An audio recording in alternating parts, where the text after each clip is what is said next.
मुख्यमंत्री देवेंद्र फडणवीस यांनी आज ओबीसी समाजाच्या नेत्यांची महत्त्वाची बैठक बोलावली आहे। या बैठकीला ओबीसी नेते उपस्थित राहणार आहेत। मुंबईत काही दिवसांपूर्वी झालेल्या मराठा समाजाच्या आंदोलनानंतर राज्य सरकारने हैदराबाद गॅझेट लागू करण्यासंदर्भात जीआर काढला होता।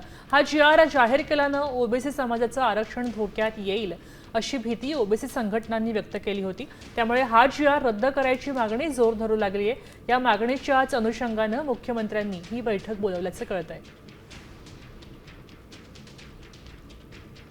आम्ही विरोध केला नाही, सकल ओबीसी महामोर्चाने त्यांना विरोध केला, कारण त्यांची भूमिका या जेआरच्या समर्थनात होती। त्याबद्दलचं चीड आणि राग आहे। त्यामुळे आजच्या बैठकीमध्ये हा जेआर रद्द करावा ही मागणी असेल आणि ही मागणी करत असताना ओबीसीचे काही एक दोन प्रमुख मागण्या आहेत, पण मुख्यत्वे आम्हाला तो जेआर रद्द करावा अशीच मागणी सकल ओबीसी समाजाची आहे। आता isakal.com आहे देशातील नंबर 1 ची मराठी न्यूज वेबसाईट। प्रत्येक अपडेटसाठी isakal.com ला नक्की भेट द्या।